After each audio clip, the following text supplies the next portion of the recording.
Ciao, qui Giorgia e questo è The Chilling Goblin. Dopo circa 6 mesi rieccomi qua.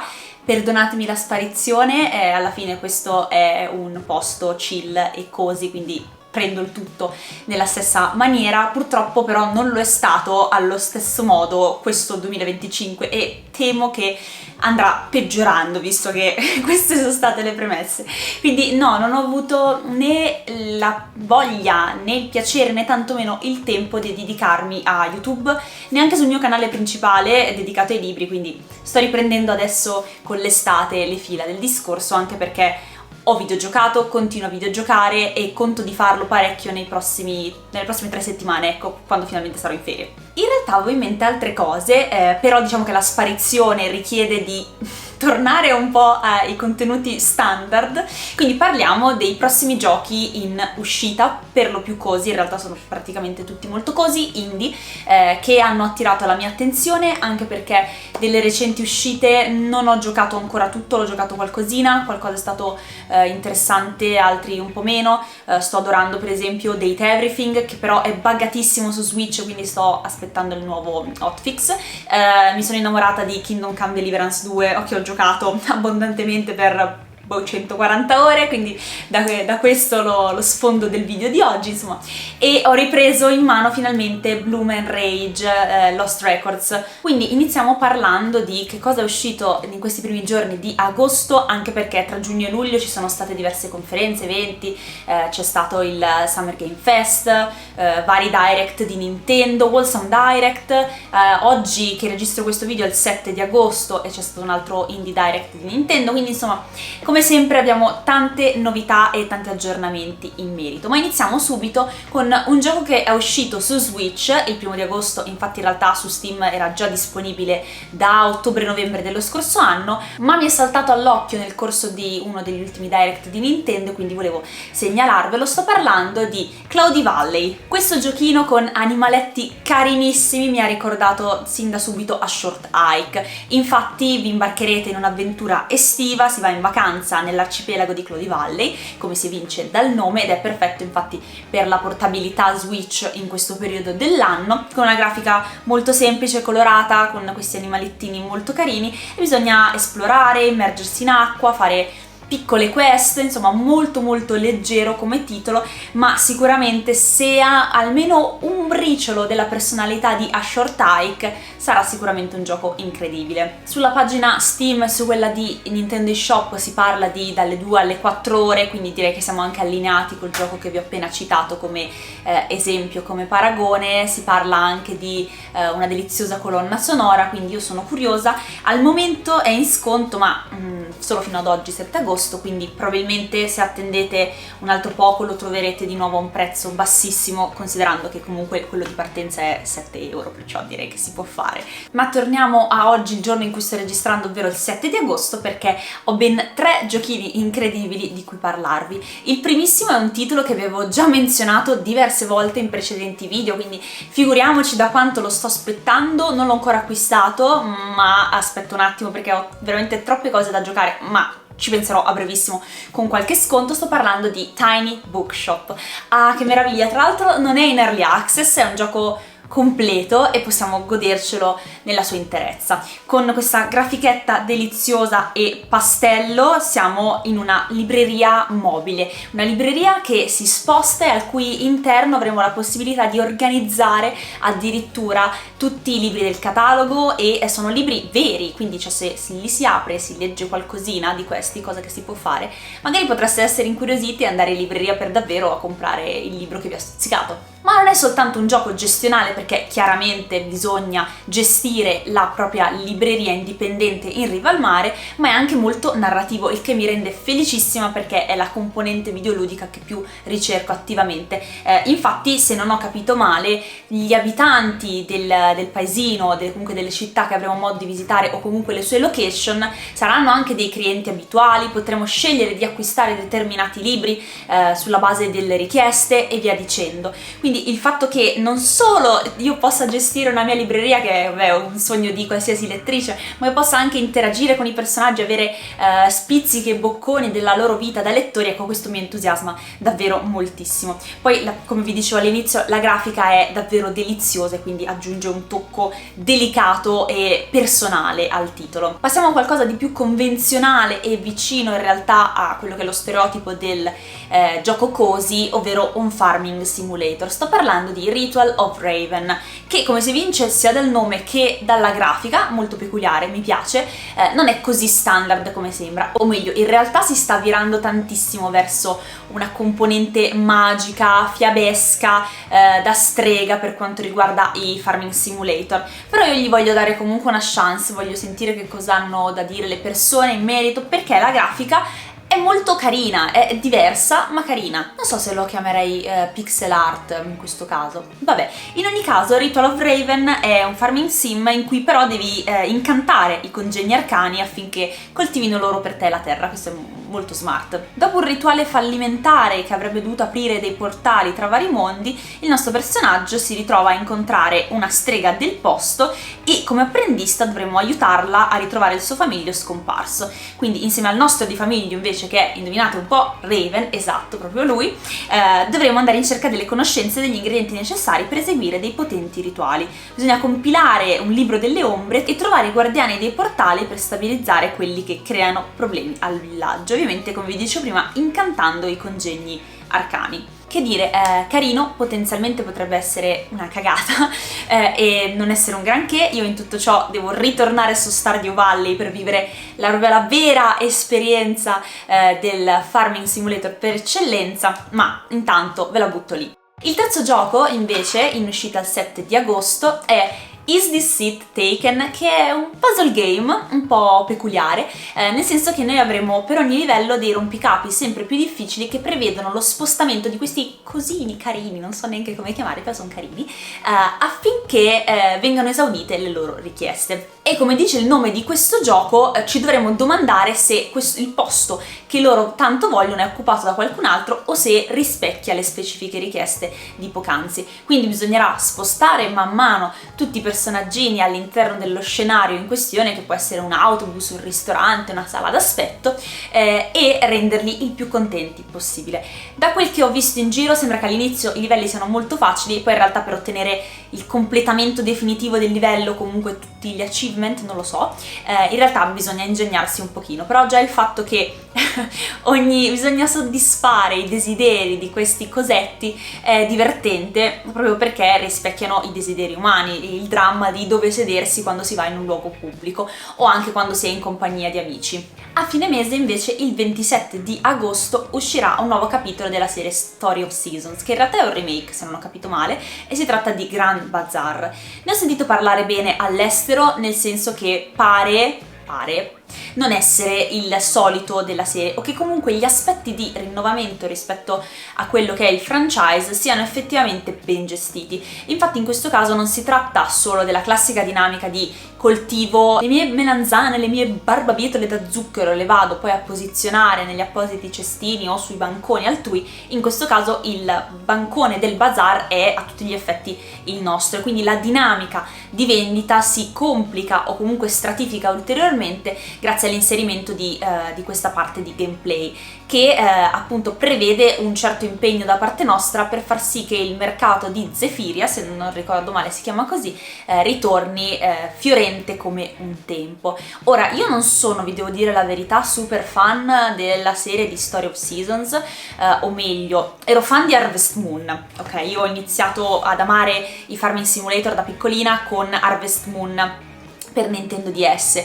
Quando poi da più grande ho ritrovato la serie, ho scoperto che era diventato Story of Seasons, non ho più ritrovato quella magia, l'ho ritrovata molto di più in Stardew Valley, vi devo dire la verità, benché appunto tutta la parte di coltivazione e romance mi è sempre piaciuta tanto, non ho mai trovato insomma così interessanti le dinamiche con i personaggi, forse ero cresciuta e non mi interessava più. Comunque Harvest Moon per DS era veramente complicato rispetto a quelli che fanno adesso, come, che ne so, Fae Farm. Comunque di questo ne hanno parlato bene, quindi io rimango in attesa di ulteriori pareri in merito prima di fare acquisti, anche perché fintanto che non costerà veramente poco non lo acquisterò. Ne ho già un altro di vecchio Story of Seasons, non mi ricordo manco il titolo per farvi capire, sulla Switch, che non ho mai completato, però ogni tanto ci torno, così come con Fae Farm quando mi gira. Ve l'avevo già detto in un precedente video che il trend del 2025 e andare oltre sarebbe stato quello dei simulatori di negozi o comunque di attività commerciali, visto che tanto già lavoriamo tutta la vita, perché non farlo anche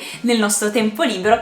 E oggi mi ha stuzzicata molto il trailer di un gioco in uscita il 17 di settembre, esatto, che è stato annunciato appunto all'Indie Direct di Nintendo Switch. Si tratta di Strange Antiquities, che sarà disponibile in realtà anche su PC, e si tratta di un simulatore di un negozio di antichità e stranezze esoteriche. In pratica dovremo prendere in custodia un negozio di antichità, esplorare la bizzarra città di Undermere o Undermere, piena di strani avvenimenti e oscuri misteri. Bisogna trovare e identificare anche arcani manufatti, usare le conoscenze per risolvere gli strani problemi degli abitanti e accarezzare il nostro gatto, il che mi sembra sempre molto giusto e doveroso. Allora, potrebbe non essere un granché, ma esteticamente lo trovo carino e anche diverso dal solito, quindi un po' così ma anche un po' cupo e oscuro, chi lo sa, potenzialmente potrebbe non significare nulla e essere un gioco veramente molto banale, chissà. Invece il giorno successivo, ovvero il 18 di settembre, uscirà in Early Access,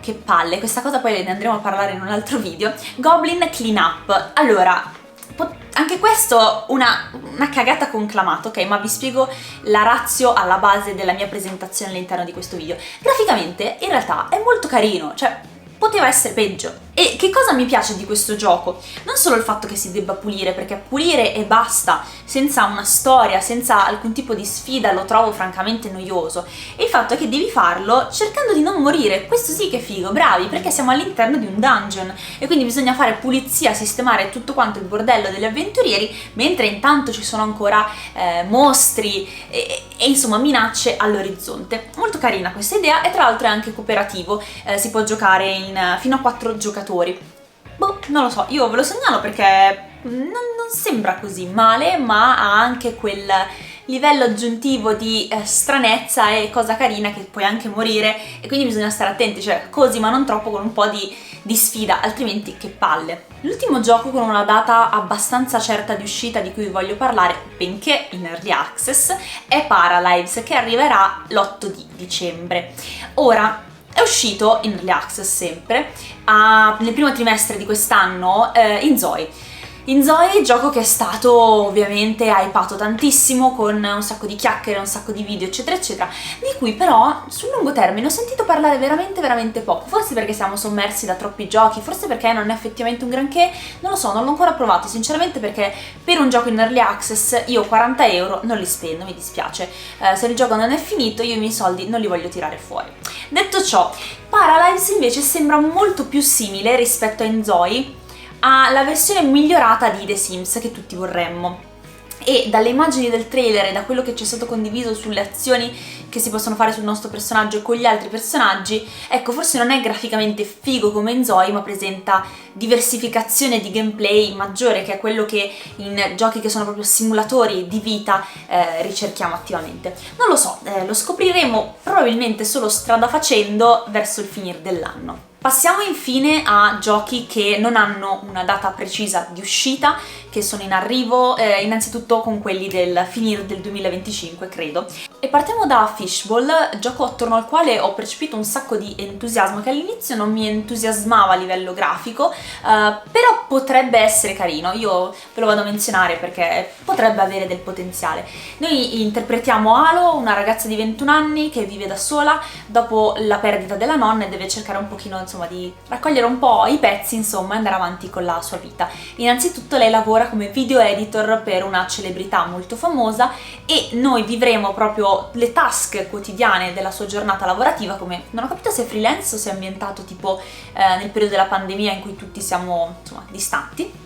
Sta di fatto che si può effettivamente lavorare come editor attraverso minigiochi arcade, si fanno video call con gli altri personaggi e questo ci permette di comprenderli meglio, di scoprirli e approfondirli, e quindi in generale si vive la sua vita in un mese di scoperta di sé e crescita professionale.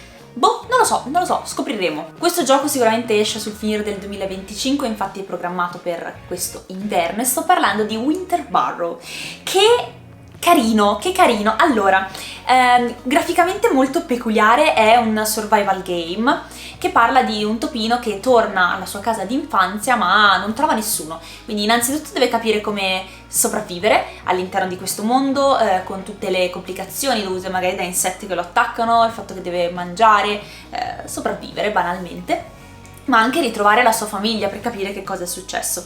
È, come si evince dal nome, un gioco prettamente invernale, che quindi sarà adatto da giocare magari in montagna o comunque quando farà veramente freddo con una bella cioccolata calda in mano.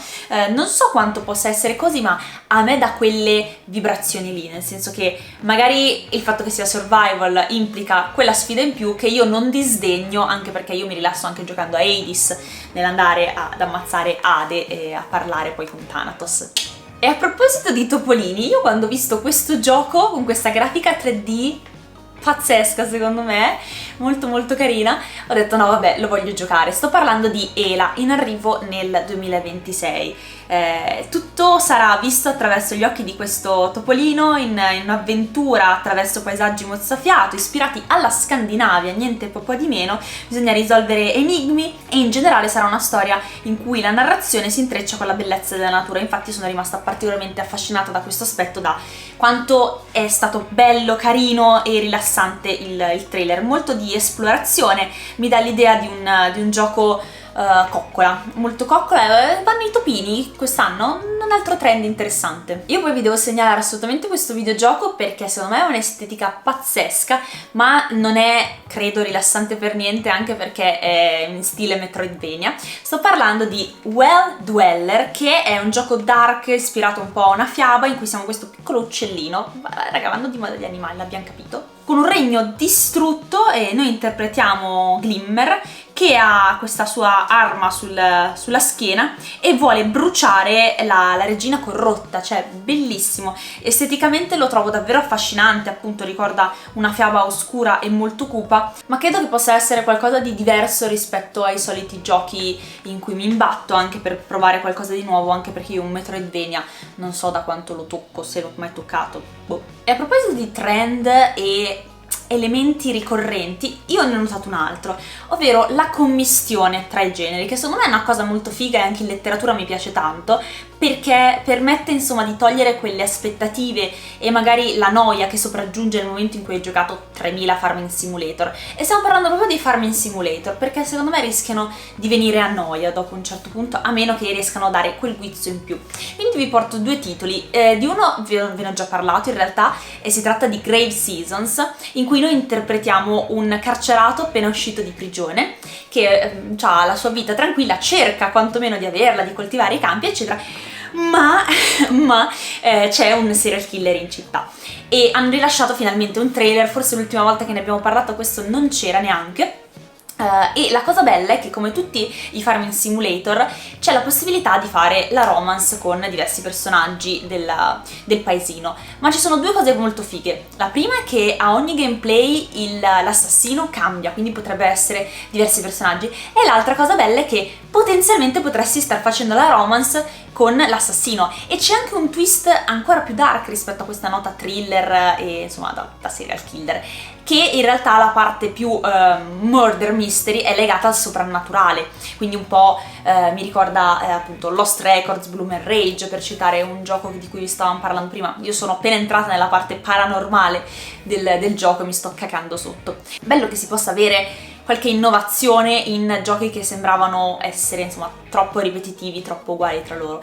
E lo stesso discorso vale per quest'altro gioco in cui mi sono imbattuta con molto piacere, si chiama Neverway. Il concept è più o meno lo stesso: la protagonista abbandona il suo lavoro noioso e ripetitivo per andare a coltivare la terra. Fa ridere perché all'inizio, qualche secolo fa, il processo è stato il contrario, però lei diventa l'araldo immortale di un dio morto, quindi come tutti i Farming Simulator ci sarà da fare amicizie, a vivere la propria vita all'interno della fattoria, molto pixel art con questi toni veramente cupi. Si adatta benissimo all'estetica e alla premessa stessa del gioco, che è stranissimo, mi piace un sacco. Sia questo che Grave Seasons secondo me sovvertono le aspettative del genere cozy e dei Farming Simulator nella maniera più gradevole possibile. E quindi questi erano i videogiochi che sono appena usciti, che stanno uscendo e che aspetto con trepidazione, o quasi, che comunque hanno attirato la mia attenzione per il momento. Io spero prossimamente di riuscire a portare video un attimino più diversi, anche parlando dei miei giochi preferiti o di altre cose che ho giocato di recente, anche, che ne so, un Kingdom Come Deliverance 2, chi lo sa. Per il momento questo è tutto ed è già veramente tanta roba che sia riuscita a registrarne uno. Fatemi sapere che cosa avete addocchiato delle ultime uscite indie e non, ma soprattutto in ambito cozy, visto che diciamo che è il tema più ampio di questo canale. Che cosa avete giocato nell'ultimo periodo, negli ultimi 6 mesi? Bene, direi che era tutto e noi ci vediamo sempre qui in un prossimo video, si spera molto presto, su The Chilling Goblin. Ciao!